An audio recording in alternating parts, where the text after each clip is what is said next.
Today marks the 26th anniversary of the release of President Nelson Mandela from prison.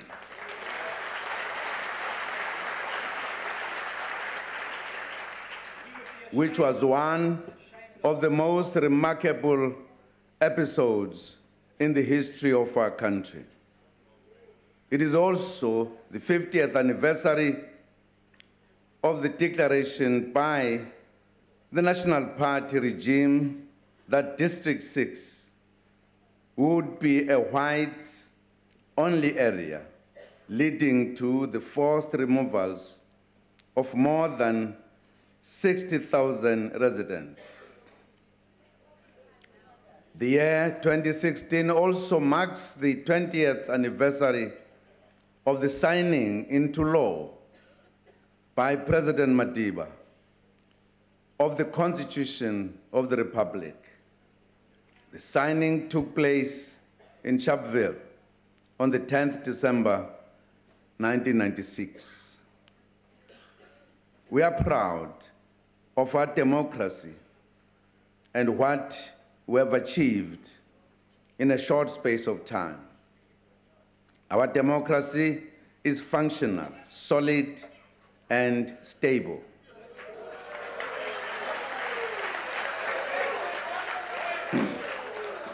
Compatriots, the Constitution, which has its foundation in the Freedom Charter, proclaims that South Africa belongs to all who live in it. A lot has been done to promote inclusion and a non-racial society. However, the journey to a non-racial society has not yet been completed. The nation was shaken last month when racism reared its ugly head on social and electronic media, causing untold pain and anger. There is a need to confront the demon of racism. Human Rights Day, March 21st, will be commemorated as the National Day Against Racism this year. It will be used to lay the foundation for a long-term program of building a non-racial society. Compatriots, I would like to remind you of a few other important anniversaries. The year 2016 marks 60 years since the Women's March to the Union buildings to demand an end to the past laws. We also salute the class of 1976 for their bravery in standing up against the brutal apartheid regime.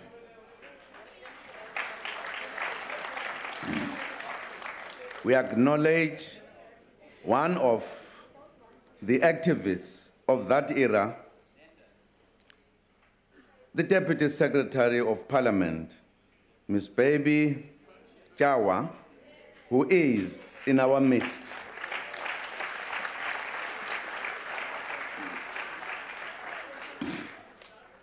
This year, we also mark 30 years since the ambush and brutal killing of the Gugulethu 7 by the apartheid police in March 1986. The University of Fort Hare celebrates its centenary, which is a critical milestone in the liberation history of not only our country, but the continent. The national celebrations will take place on the 20th of May. Let me, in that context, recognize Umntwana okaPhindangene, the leader of the IFP, who is a former student of the university.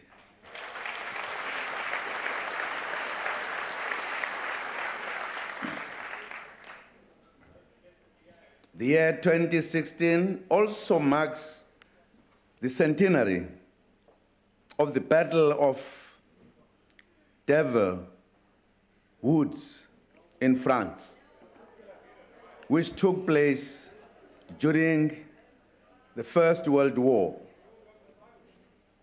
Scores of soldiers died there, including black soldiers who fought in the war and were treated badly due to the color of their skins, including separate burials and in separate places.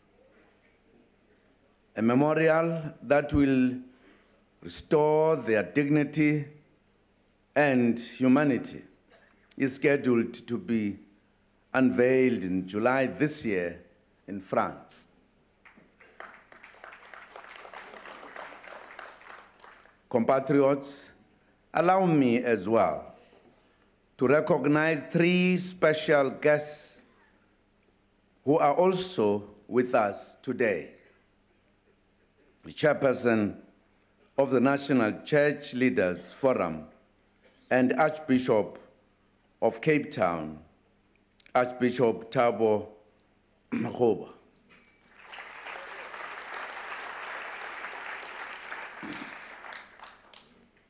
Archbishop Daniel Matebesi, the president of the National Interfaith Council of South Africa.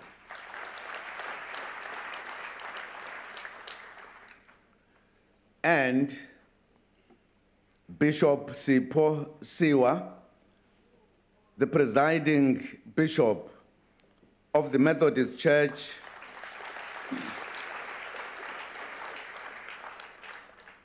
of Southern Africa, and the president of the South African Council of Churches.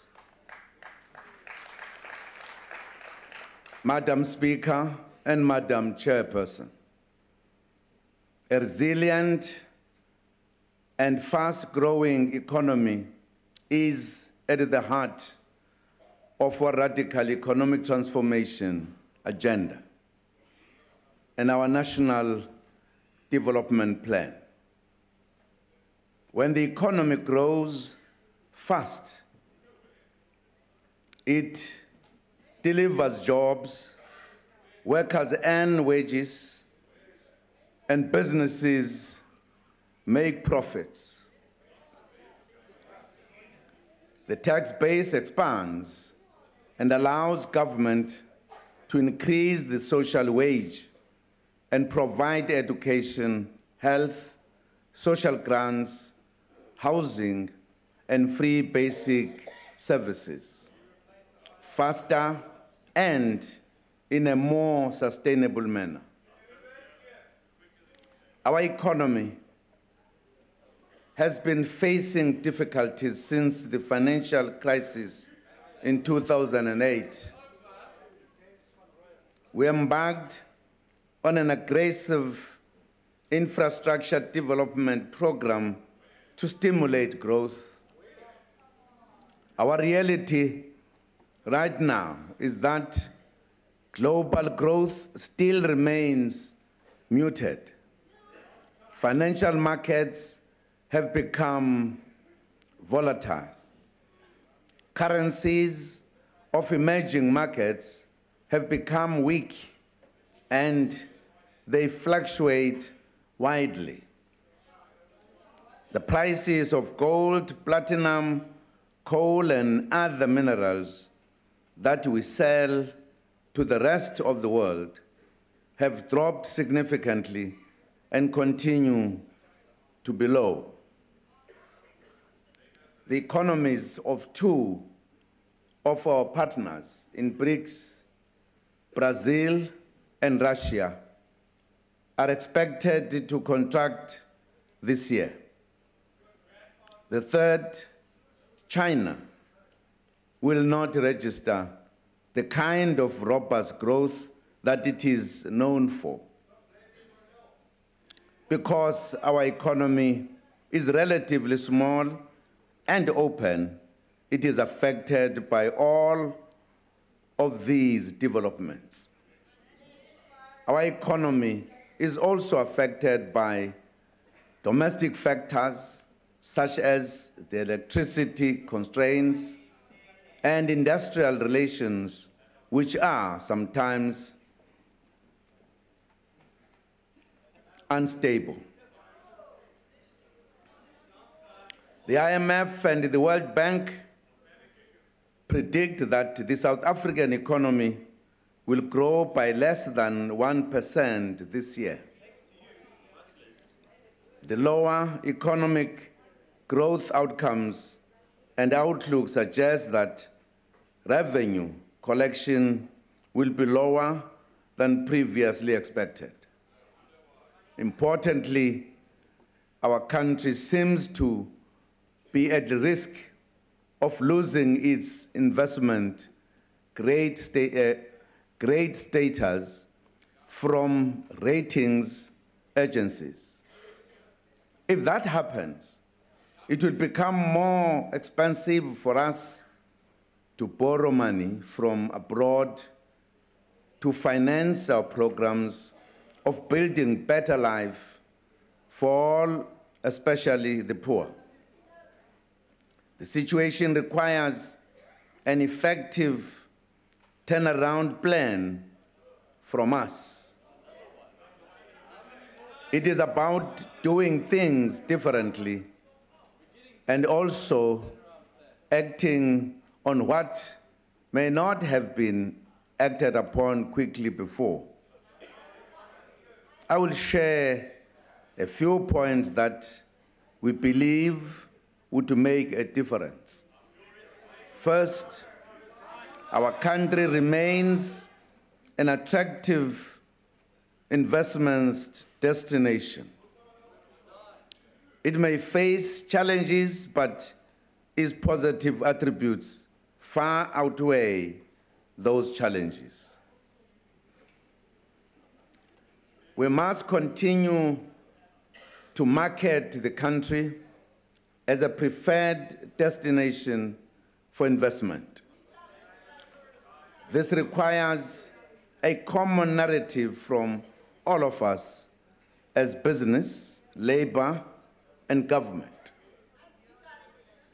If there are any disagreements or problems between us, we should solve them before they escalate.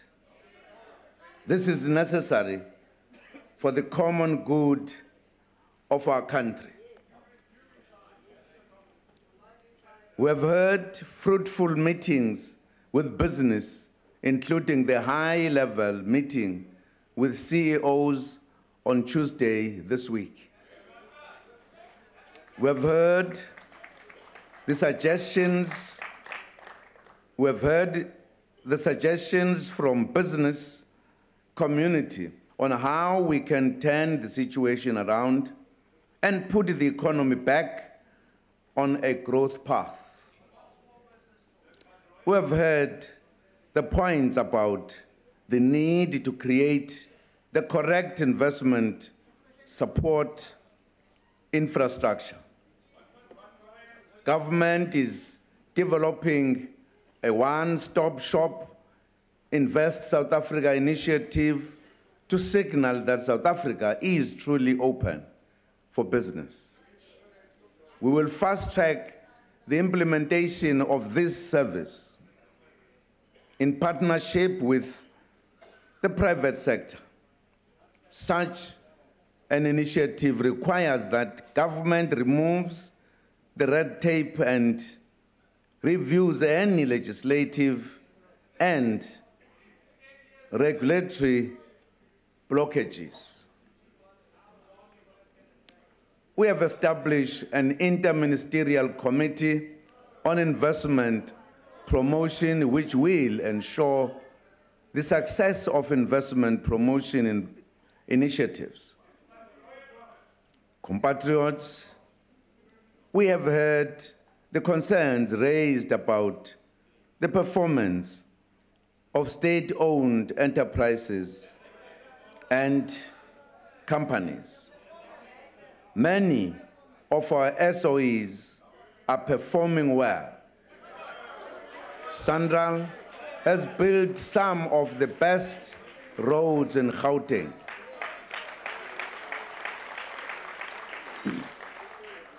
And in many parts of the country. These make us the envy of many parts around the globe. The Trans-Caledon Tunnel Authority has constructed dams of varied capabilities and capacities, thus making it possible for our people to have access to safe drinking water.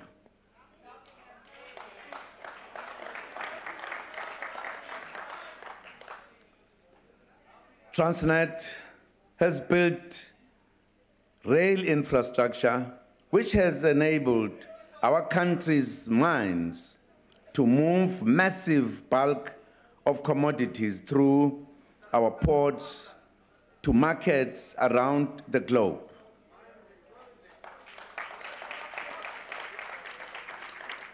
Eskom, in spite of the challenges, still manages to keep the economy going against all odds. Our development finance institutions, such as the Industrial Development Corporation or Development Bank of Southern Africa, and others, have provided finance for infrastructure, various industries, and agricultural businesses without fail, even in the aftermath of the global financial crisis. For the state-owned companies to contribute to the successful implementation of the National Development Plan, they must be financially sound. They must be properly governed and managed. We will ensure the implementation of the recommendations of the Presidential Review Commission of State-Owned Enterprises, which outlines how the institutions should be managed. The Deputy President chairs the Interministerial Committee, which is tasked with ensuring the implementation of these recommendations. We have to streamline and sharpen the mandates of the companies and ensure that where there are overlaps in the mandates, there is immediate rationalization. Those companies that are no longer relevant to our development agenda will be phased out. Government developments to which they report will set the agenda and identify key projects for the state-owned companies to implement over a defined period. Proper monitoring and evaluation will be done. These interventions are essential for growth and also for the reduction of national debt levels. Compatriots, we must take advantage of the exchange rate as well as the recent changes of visa regulations to boost inbound tourism.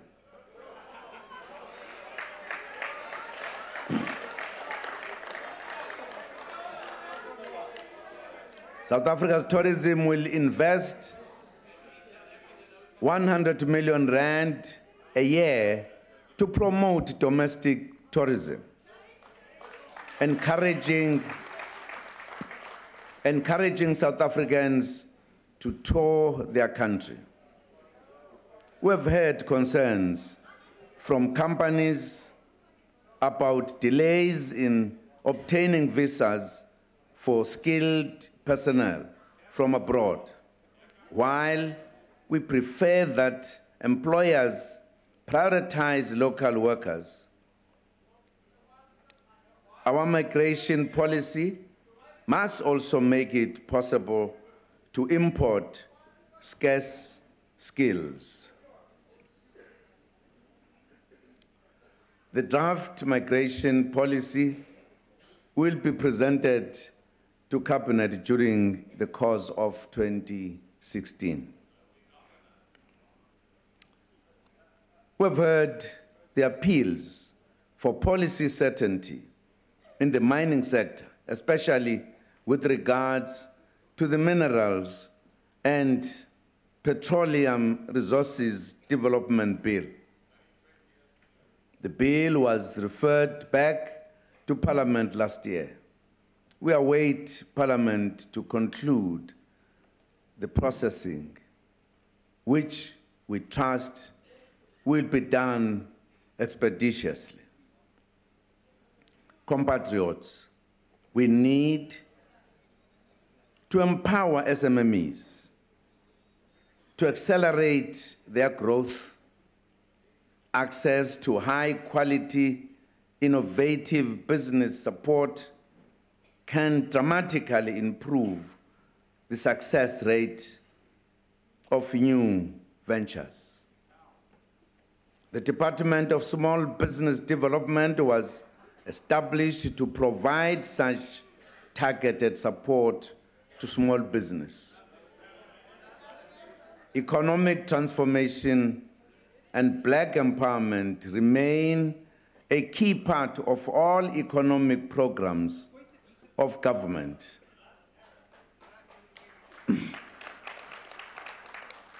One of our new interventions is the Black Industrialist Scheme, which has been launched to promote the participation of Black entrepreneurs in manufacturing.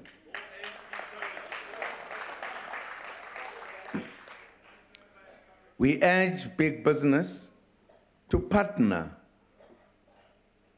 with the new manufacturers, including businesses owned by women and the youth, as part of broadening the ownership and control of the economy. Compatriots, we are proud of our top 10 ranking in the World Economic Forum Competitiveness Report with respect to financial services. Maintaining and indeed improving our ranking is important to our competitiveness as a country. It is also fundamental to our ambition to become a financial center for Africa.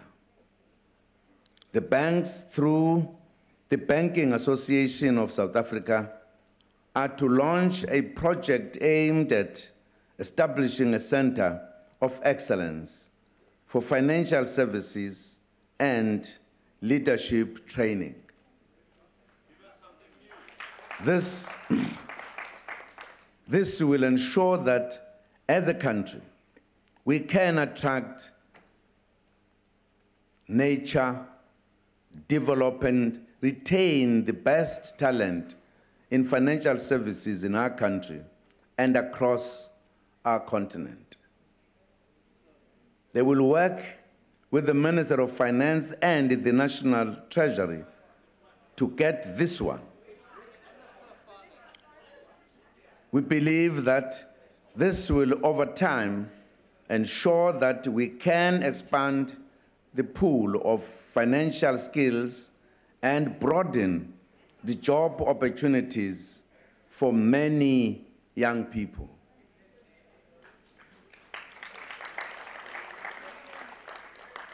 This strategic project from the banking sector is a positive and encouraging outcome of our engagement with business this week.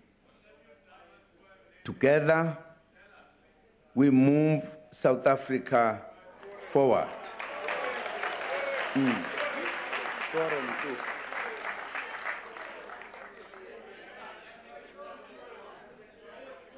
Mase kudibheda bobe ngazi bekuthiwani laba babangumsindo. Bobheda babheke le nale nale. Compatriots, we have made an undertaking to spend public funds wisely and to cut wasteful expenditure.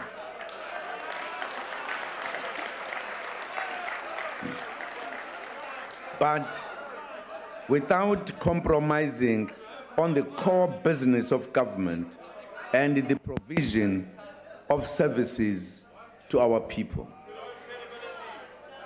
In 2013, the Minister of Finance announced a number of cost containment measures.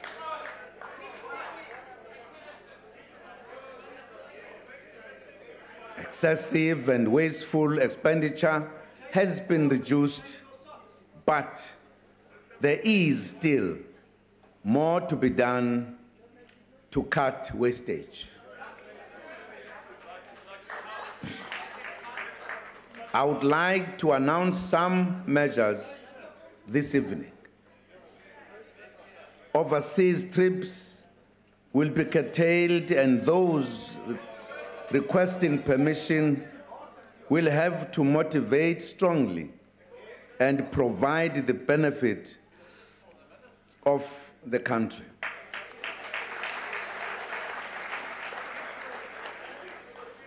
The sizes of delegations will be greatly reduced and standardized.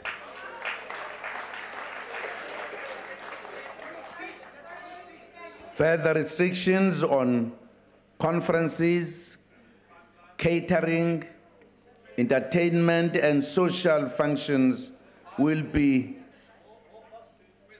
instituted. And the budget vote dinners for stakeholders hosted by government departments in Parliament after the delivery of the budget speeches will no longer take place.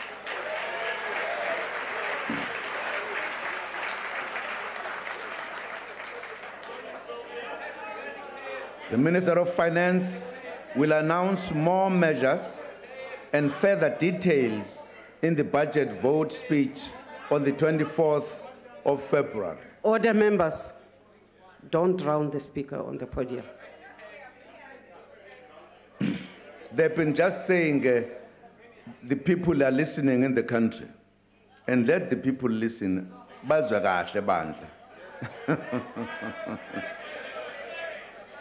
The executive management and boards of public agencies and state-owned companies must undertake similar measures.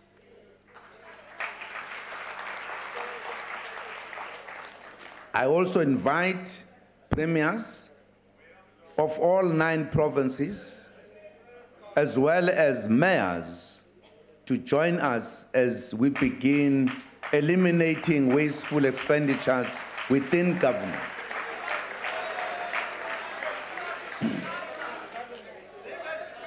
I trust that Parliament and the judiciary will also be persuaded to consider the implementation of similar measures.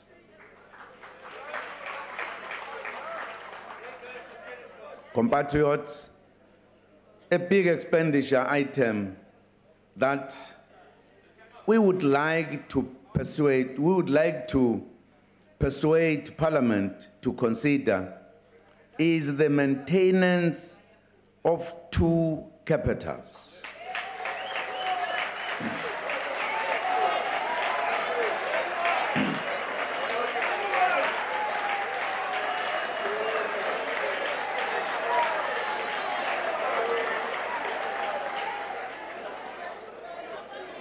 Pretoria as the administrative one, and Cape Town as the legislative capital. We believe that the matter requires the attention of Parliament soon.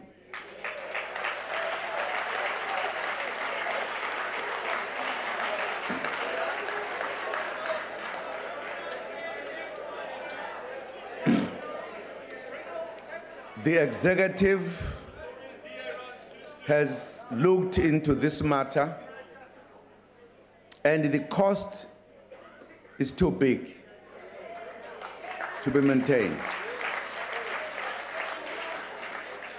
because it means, particularly with the executive, we must have 2 houses, one in Pretoria, one in Cape Town. Must have 2 cars, one in Pretoria, one in Cape Town. You must have a number of officials traveling up and down, and because they've got no infrastructure, using the hotels. This is a matter to be considered on an urgent basis if we are to save costs.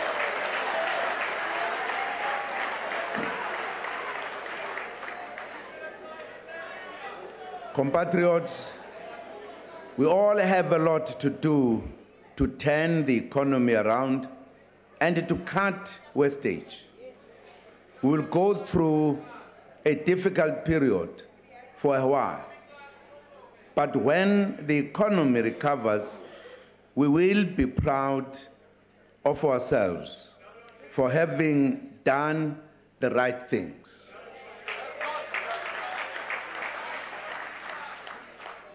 Compatriots, I would now like to report back on the undertakings made last year. During the State of the Nation address in February 2015, I announced the 9-point plan to respond to sluggish growth. The 9-point plan consists of revitalization of the agriculture and agro-processing value chain, advancing beneficiation, adding value to our mineral wealth, more effective implementation of a higher impact industrial policy action plan, unlocking the potential of SMME cooperative, township, and rural enterprises,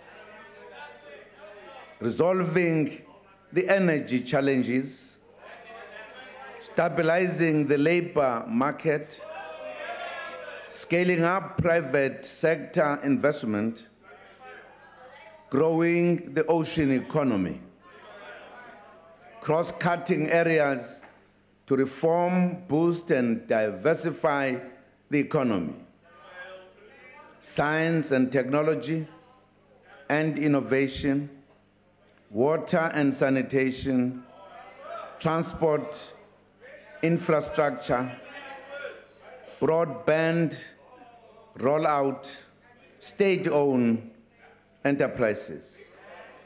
We have made significant progress in the implementation of the plan.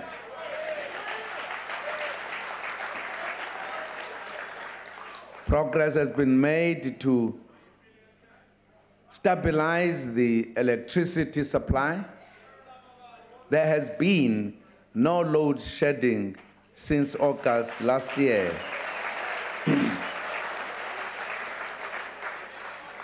Which has brought relief for both households and industry alike. Government has invested 83 billion rand in Eskom, which has enabled the utility to continue investing in Medupi and Kusile while continuing with a diligent maintenance program. Additional units from Ingula Power Station will be connected in 2017, even though some of them will begin synchronization this year.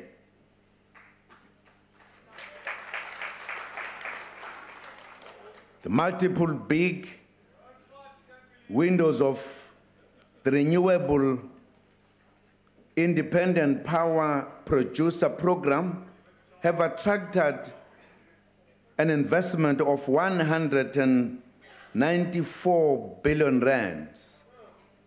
This initiative is a concrete example of how government can partner with the private sector to provide practical solutions to an immediate challenge that faces our country.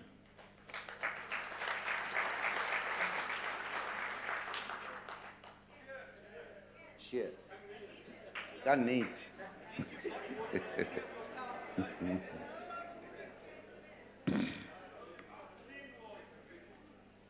In 2016, government will select the preferred bidders for the coal-independent power producers. Requests for proposals will also be issued for the first windows of gas to power bids. The nuclear energy expansion program remains part of the future energy mix. Our plan is to introduce 9,600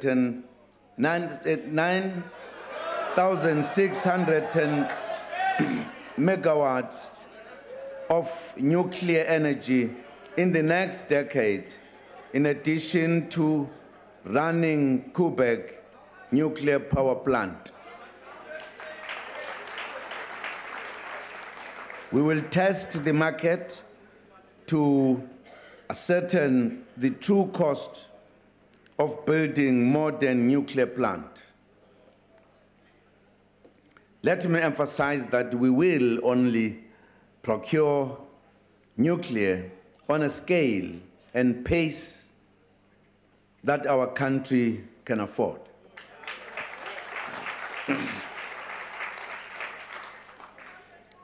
Compatriots,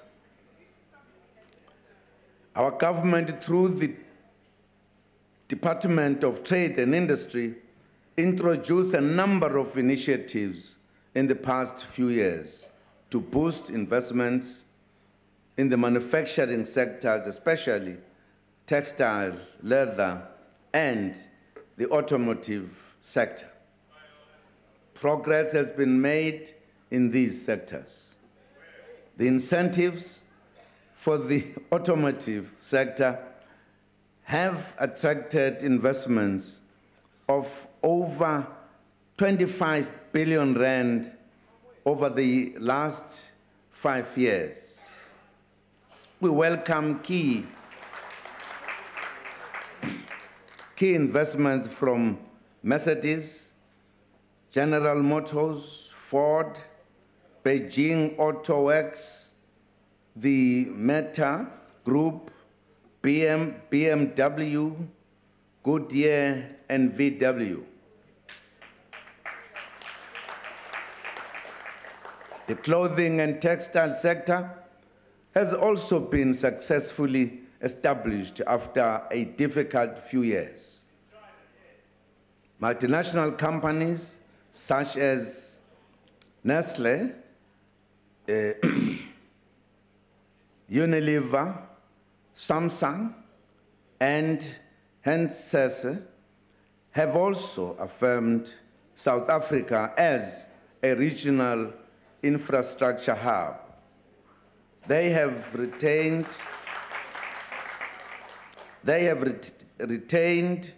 and expanded their investments in new plants. Indeed, the progress made in manufacturing has certainly demonstrated that the incentive programs are effective and attractive to investors. Compatriots, I announced programs for the revitalization of agriculture last year. We introduced the Agri-Parks program aimed at increasing the participation of smallholder farmers in agricultural activities.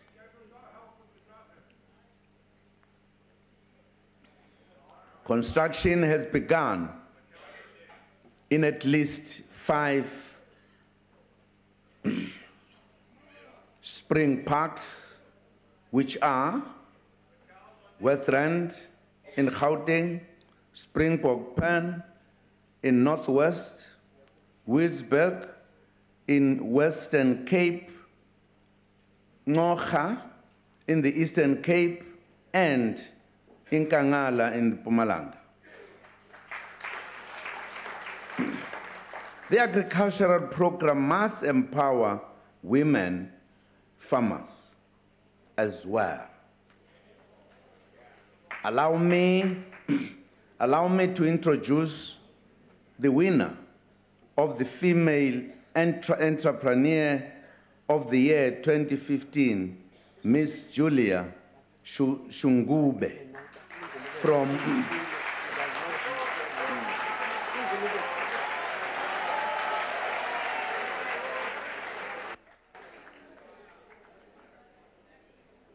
from Komazi municipality in Mpumalanga.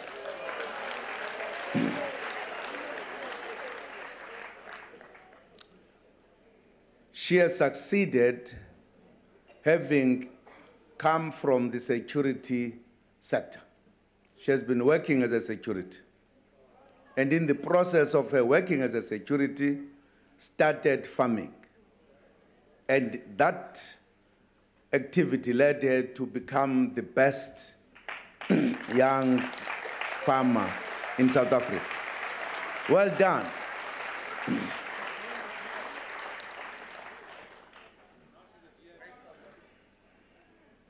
Honorable Speaker and Honorable Chair, land reform remains an important factor as we pursue transformation. I spoke about the 50-50 policy framework last year, which proposes relative rights for people who live and work on farms. 27 proposals have been received from commercial farmers, and 4 are being implemented in the Eastern Cape and the Free State.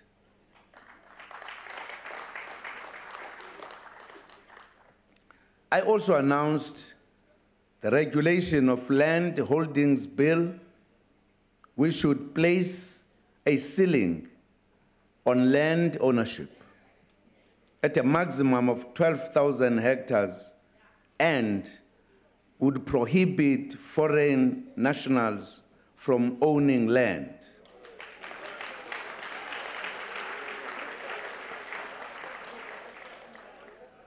They would be eligible for long-term leases. The draft bill will be presented to Cabinet in the first semester of the year. We also announced the reopening of land claims for people who had missed the 1998 deadline. The number of new land claims that have been lodged stood at close to 120,000 as of December last year. Compatriots, as we are aware, 5 provinces have been seriously affected by the drought, namely Northwest, KwaZulu-Natal, Free State, Limpopo, and Mpumalanga. Government provides relief to affected communities. Isomiso sixakile impela bakwethu ezifundazweni eziningi. Imfuyo iyafa kanti nezolimo zisele emuva. Isikhathi esinzima lesi ikakhulu kubalimi nakubo bonke abantu basemakhaya. Uhulumeni uzoqhubeka nokuxhasa abalimi kanye nokusiza imphakathi ngezimoto ezithwala amanzi. Let me take this opportunity to commend the civil society initiative, Operation Hydrate.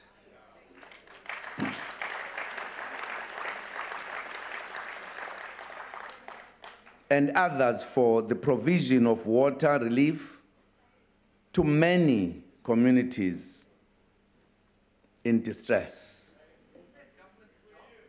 The building of water infrastructure remains critical so that we can expand access to our people and industry.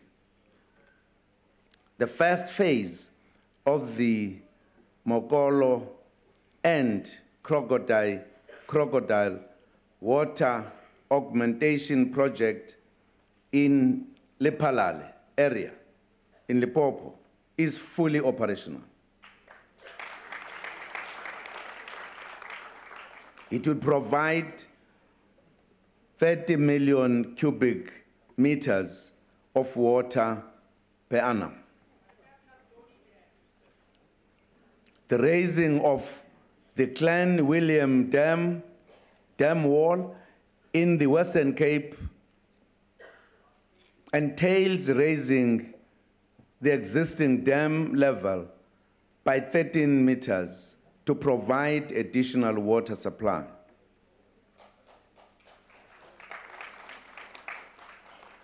To curb water wastage, the Department of Water and Sanitation has begun its program of training 15,000 young people as artisans.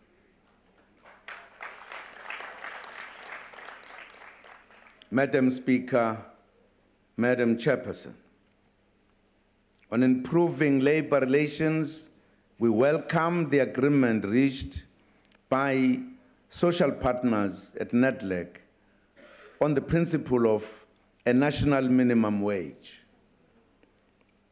Deliberations continue on the level at which the minimum wage must be placed.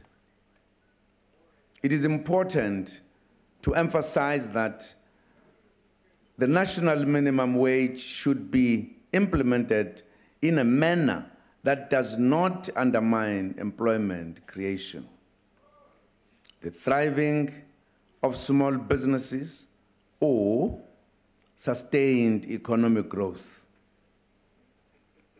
We are also encouraged by reports from NEDLAC that a framework to stabilize the labor market by reducing the length of strikes and eliminating violence during strike action is being finalized.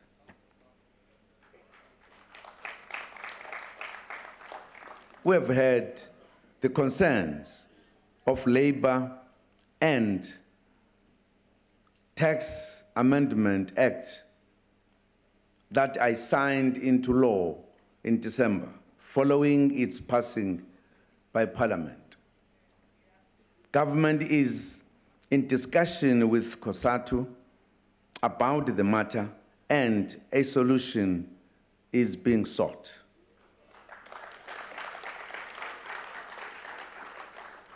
Discussions are also ongoing within government, led by the Department of Social Development and National Treasury, with regards to finalizing the comprehensive social security policy. Compatriots, only a few years ago, our mining sector was in turmoil, especially on the Platinum Belt. The situation has improved, and we commend business and labor for the progress made. Another positive development in the mining sector was the leaders' declaration to save jobs, which was signed by mining industry stakeholders in August 2015. We urge the parties to implement the agreement and to continue seeking ways of saving jobs. We appeal to business again that retrenchments should not be the first resort when they face difficulties.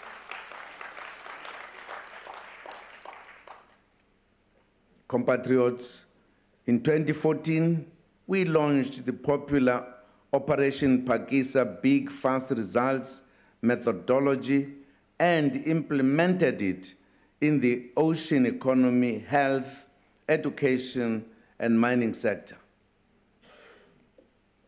7 billion rand has been committed in new port facilities following the adoption of a public-private partnership model for port infrastructure development by Transnet National Ports Authority. Compatriots, we were concerned that South Africa did not own vessels while we are surrounded by about 3,000 kilometers of a coastline. Through the oceans economy segment of Operation Phakisa, we are trying to solve this challenge. I'm pleased that 2 bulk carrier vessels have been registered in Port Elizabeth and a 3rd tanker in Cape Town under the South African flag.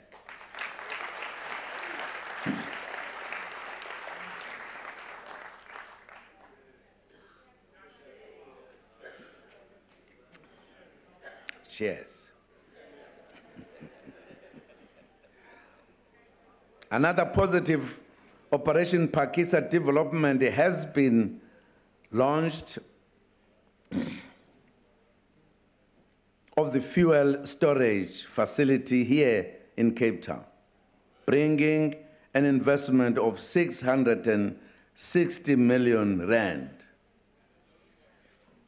Agriculture appears to be an important growth area within the oceans economy segment of Operation Phakisa. Close to 350,000 rand private sector investment has thus far been committed in the agricultural sector. 9 aquaculture farms are already in production. These farms are located within the Eastern Cape, KwaZulu-Natal, Western Cape, and Northern Cape. We continue to promote innovation within the 9-point plan program.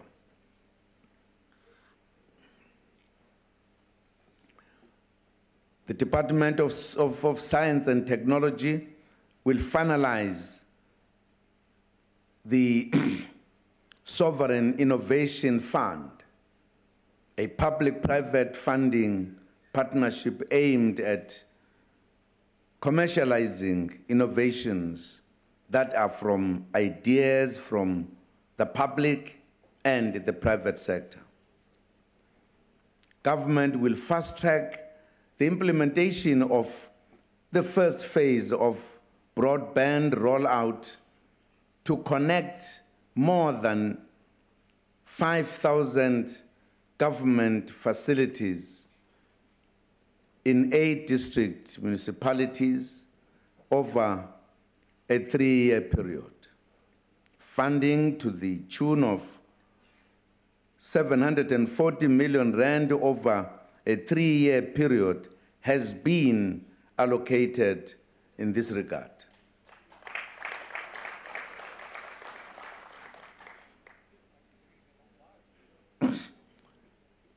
Compatriots, a lot of work was done in the social sector as well in the past year. Government has responded to the financial shortfall arising from the 0% university fee increase, as agreed in meeting with students and vice-chancellors last year. The Minister of Finance will provide the details of education shortfall funding in the budget speech. I have appointed a judicial commission of inquiry into higher education.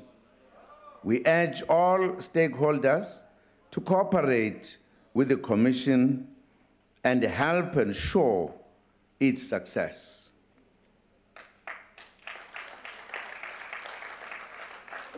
On the health front, the life expectancy of South Africans for both males and females has significantly improved and is currently 62 years across genders.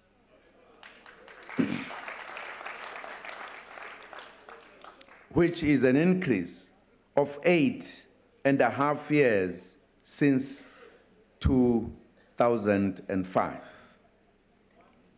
The HIV policy turnaround in 2009 led to a massive rollout of HIV testing and treatment for 3.2 million people living with the virus. This has contributed immensely to healthier and longer lives for those infected. We acknowledge the contribution of partners in the South African National AIDS Council, which is chaired by the Deputy President. Our next step is to revive prevention campaigns, especially amongst the youth.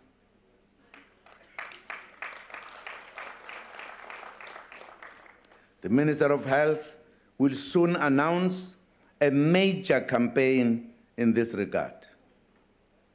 I am also happy to announce that the state-owned pharmaceutical company, Ketlapile, has been established.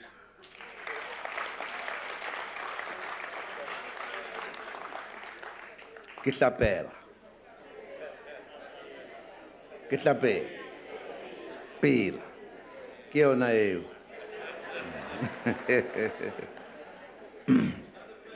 The company will participate in the supply of antiretroviral drug to the Department of Health from the 2016 to 2017 financial year. Meanwhile, the white paper on the national health insurance was released in December, aimed at improving health care for everyone in South Africa. compatriots, local government elections will be held within 3 months after the 18th of May, the date of the last elections. We urge all citizens who are over the age of 18 to register to vote during the first registration weekend, 5 and 6 March 2016.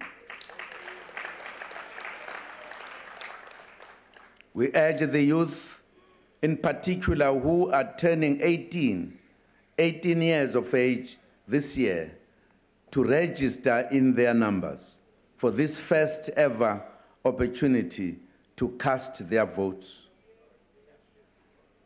Our Back to Basics local government revitalization plan was launched in September 2014, and 2015 has been the year of intensive implementation of this program. In this second phase of implementation, national government will engage in more active monitoring and accountability measures. This includes announced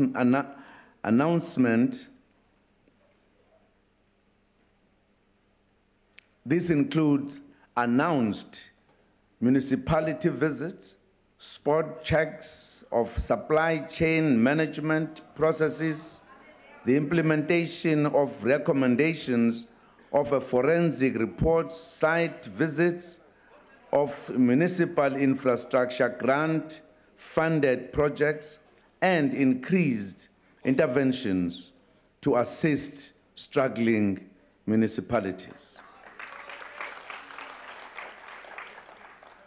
A 10-point plan of Back to Basics priority actions has been developed to guide this next phase. The plan includes the promotion of community engagement, which is absolutely critical to enable communities to provide feedback on their experience of local government.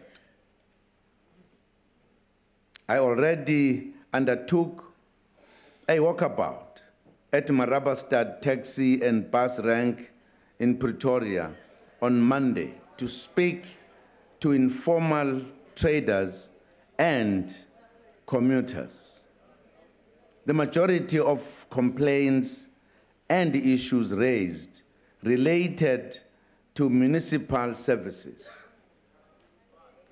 They would like the Tshwane municipality to clean the area and also to fix some broken sewage pipes. Traders said they needed and were prepared to pay. They alerted me that many people in Elandsproot receive RDP houses, but instead of occupying them, they either sell them or rent them out to other people. And they ask government to intervene. Mrs. Baloy, who runs a small business, complained about Nyahupe drug addicts who steal goods from traders. Other commuters said, I must visit Kwaggafontein in the former Kwandebele and see the lack of service delivery. I will visit the area soon.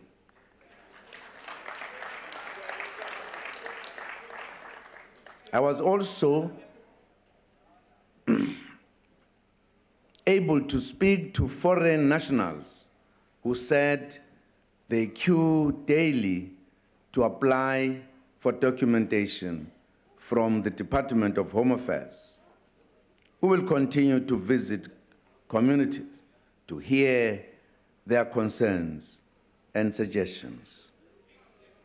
Issues raised during the visit will be followed up by the respective departments.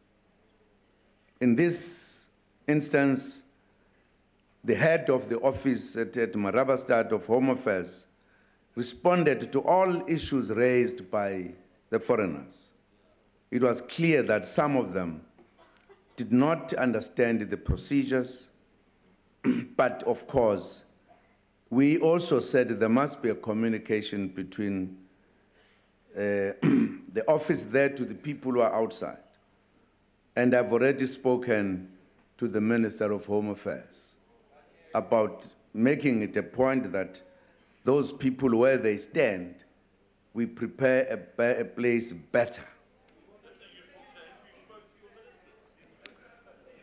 Compatriots, the South African Police Service is undergoing a turnaround and has adopted the back-to-basics approach to management to rebuild the organization and to improve performance at all underperforming police stations.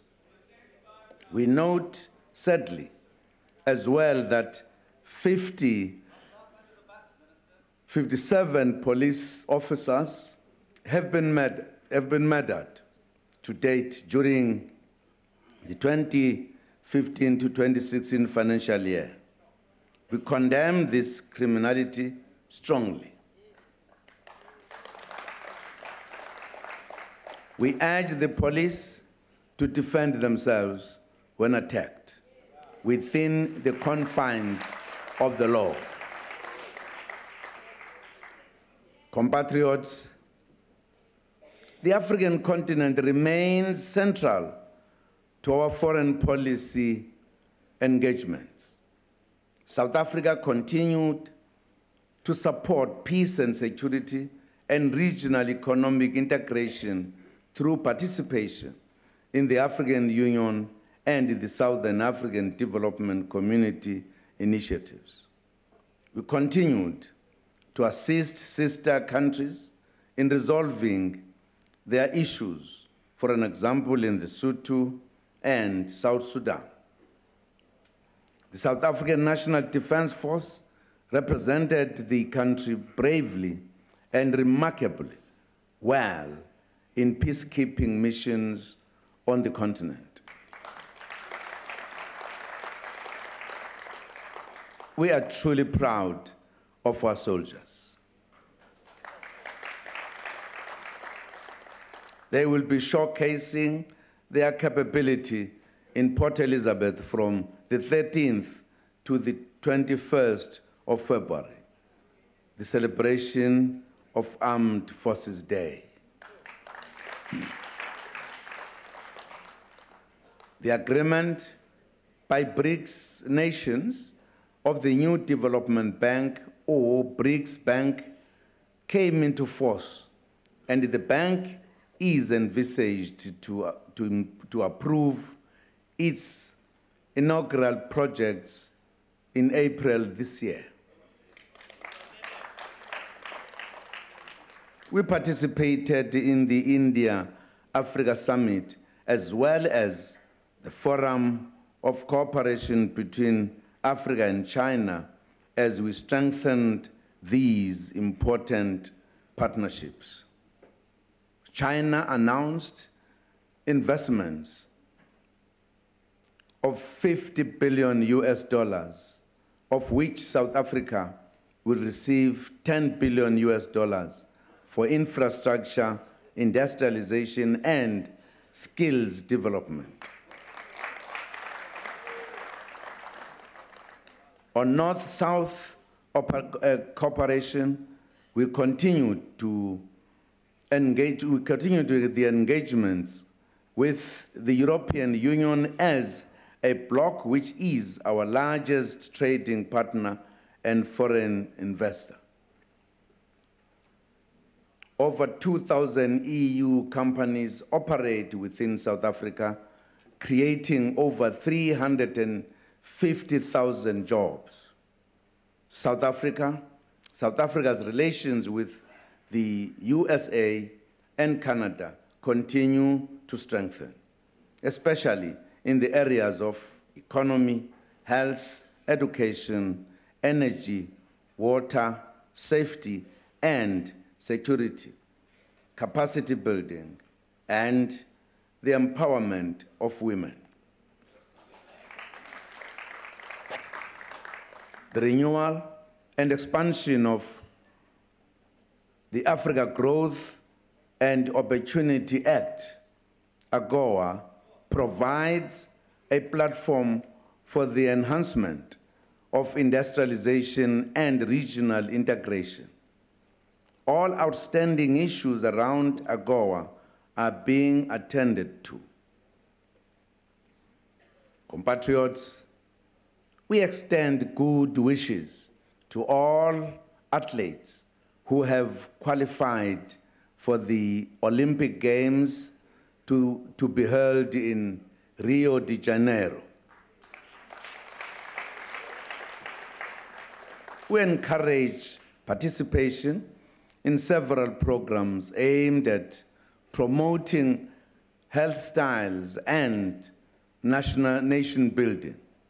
These include the National Recreation Day, the Nelson Mandela Sports and Culture Day, the World Move for Health Day, the Golden Games, and the Andrew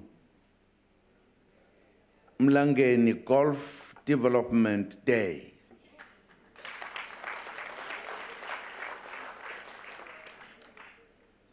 Compatriots, a committee has been established to coordinate the participation of our performing arts legends in nation-building activities in the country.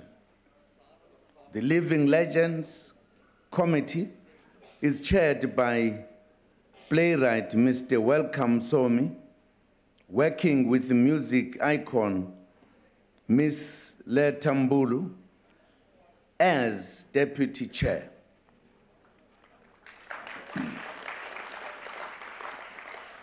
We are also happy that musicians and actors, amongst others, heeded our call to unite and have formed the Creative Industries Federation of South Africa. The presidency has established the Presidential Creative Industries Task Team to support our artists.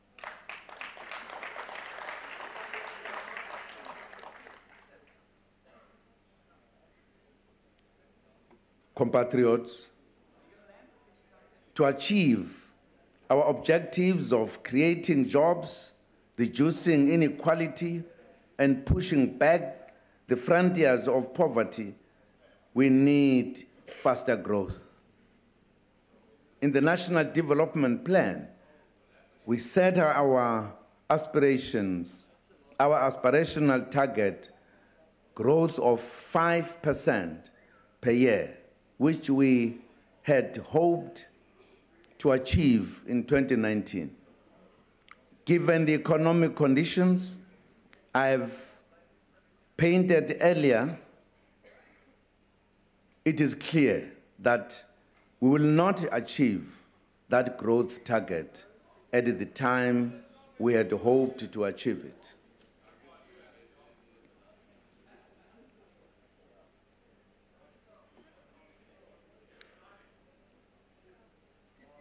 Though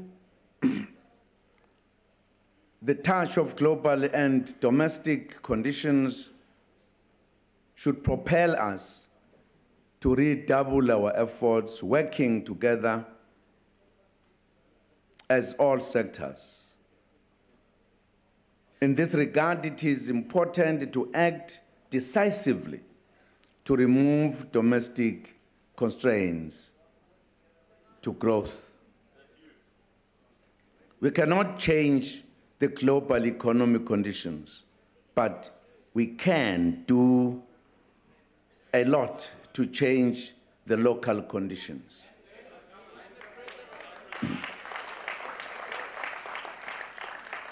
Let us work together to turn the situation around. It can be done. I thank you.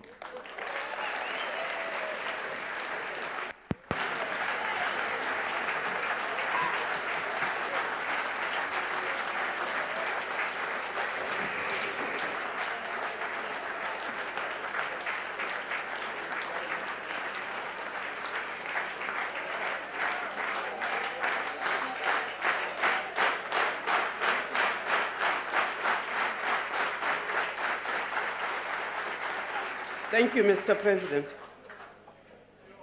Order. After I have adjourned the joint sitting, members and guests should please remain at their places until the procession has left the chamber. The guests in the gallery should remain seated until the ushers indicate that the doors are open. The procession will leave the chamber in this manner. It will be led by the Sergeant-at-Arms, the Speaker of the National Assembly, the Chairperson of the National Council of Provinces, the President, the Deputy Speaker of the National Assembly, the Deputy Chairperson of the National Council of Provinces, the Deputy President, the Secretary to Parliament. This concludes the business of the day. This joint sitting is adjourned.